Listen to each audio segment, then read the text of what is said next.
ಇನ್ನು ಬಗೆಹರಿದಿಲ್ಲ ಕೇರಳಂ ಕಾಂಗ್ರೆಸ್ ಸಿಎಂ ಆಯ್ಕೆ ವಿಚಾರ. ಕಾಂಗ್ರೆಸ್ ಹೈಕಮಾಂಡ್ಗೆ ಕೇರಳ ಸಿಎಂ ಆಯ್ಕೆಯ ಟೆನ್ಷನ್ ಇನ್ನೂ ಹೆಚ್ಚಾಗ್ತಾನೆ ಇದೆ. ಕೇರಳ ಸಿಎಂ ಬಿಕ್ಕಟ್ಟಿನಿಂದ ರಾಜ್ಯ ಕಾಂಗ್ರೆಸ್ಸಿಗರಿಗಂತೂ ತೀವ್ರ ನಿರಾಸೆಯಾಗ್ತಾ ಇದೆ. 4ನೇ ತಾರೀಕು ಫಲಿತಾಂಶ ಹೊರಬಿದ್ದಿದ್ದು, ಆದರೆ ಫಲಿತಾಂಶದ ನಂತರದಲ್ಲೂ ಕೂಡ ಇನ್ನೂ ಚುನಾವಣೆ ನಡೆದಿಲ್ಲ. ಆ ಚುನಾವಣೆ ನಡೆದ ನಂತರದಲ್ಲೂ ಕೂಡ ಸಿಎಂ ಆಯ್ಕೆ ಆಗಿಲ್ಲ ಅನ್ನುವಂಥದ್ದು ಇದೆಯಲ್ಲ, ಇದು ಒಂದು ರೀತಿಯಲ್ಲಿ ಕೇರಳದಲ್ಲಿ, ಅದರಲ್ಲೂ ಕಾಂಗ್ರೆಸ್ಗೆ ಬಹುದೊಡ್ಡ ರೀತಿಯಲ್ಲಿ ಇರುಸು ಮುರುಸು, ಅದರ ಜೊತೆಗೆ ಸವಾಲು ಕೂಡ ಹೌದು. ಇನ್ನಷ್ಟು ವಿಳಂಬವಾಗಲಿದೆ ರಾಜ್ಯ ಕಾಂಗ್ರೆಸ್ ಸರ್ಕಾರದ ಸರ್ಜರಿ. ಅದರಲ್ಲೂ ಕೇರಳದ ವಿಚಾರ ಇನ್ನೂ ಕೂಡ ಮುಗಿದಿಲ್ಲ. ಸಿಎಂ ಆಯ್ಕೆ ವಿಚಾರ ಮತ್ತೊಂದು ಕಡೆ, ರಾಜ್ಯದಲ್ಲಿ ಸಂಪುಟ ಸರ್ಜರಿಯ ವಿಚಾರ ಬಹುಶಃ ಇನ್ನೂ ಮುಂದಕ್ಕೆ ಹೋಗುವಂಥ ಸಾಧ್ಯತೆ ಇದೆ. ಕೇರಳ ಸಿಎಂ ಬಿಕ್ಕಟ್ಟಿನಿಂದ ರಾಜ್ಯ ಕಾಂಗ್ರೆಸ್ಸಿಗೆ ನಿರಾಸೆ ಕಾದಿರುವಂಥದ್ದು. ಕಾರಣ ಇಷ್ಟೇ, ಸರ್ಕಾರ ಕೇರಳದಲ್ಲಿ ರಚನೆಯಾದ ಬಳಿಕವೇ ರಾಜ್ಯದ ಕಡೆಗೆ ಹೈಕಮಾಂಡ್ ಗಮನ ಹರಿಸುತ್ತೆ. ಹಾಗಾಗಿ ಸಿಎಂ ಆಯ್ಕೆ ಬಳಿಕವೇ ಸಮಯ ನೀಡಲಿರುವಂಥದ್ದು ರಾಹುಲ್ ಗಾಂಧಿಯವರು. ಹಾಗಾಗಿ ಇನ್ನಷ್ಟು ವಿಳಂಬವಾಗಲಿದೆ ರಾಜ್ಯ ಕಾಂಗ್ರೆಸ್ ಸರ್ಕಾರದ ಸರ್ಜರಿ.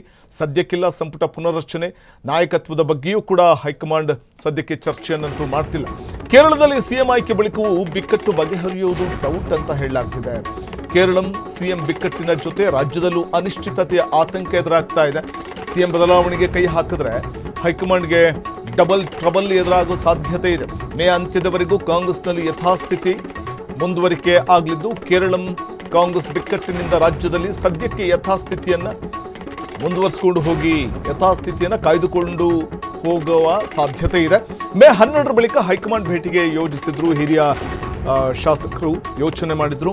ಆದರೆ ಕಾಂಗ್ರೆಸ್ ಶಾಸಕರಿಗೆ ಹೈ ಭೇಟಿಗೆ ಅವಕಾಶವನ್ನು ಸಿಗುವ ಸಾಧ್ಯತೆ ಕಡಿಮೆ. ಕೇರಳದ ಸಿಎಂ ಗದ್ದುಗೆಯ ವಿಚಾರವೇ ದೊಡ್ಡ ತಲೆನೋವಾಗಿದೆ ಕಾಂಗ್ರೆಸ್ನ ಹೈಕಮಾಂಡ್ ನಾಯಕರಿಗೆ.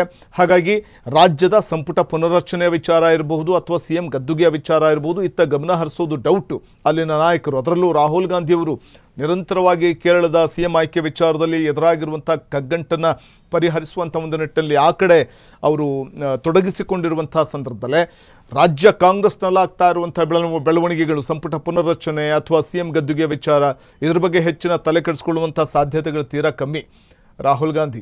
ಹಾಗಾಗಿ ಮೇ ಅಂತ್ಯದವರೆಗೂ ಕಾಂಗ್ರೆಸ್ನಲ್ಲಿ ಯಥಾಸ್ಥಿತಿ ಮುಂದುವರಿಯುವ ಸಾಧ್ಯತೆ ಇದೆ.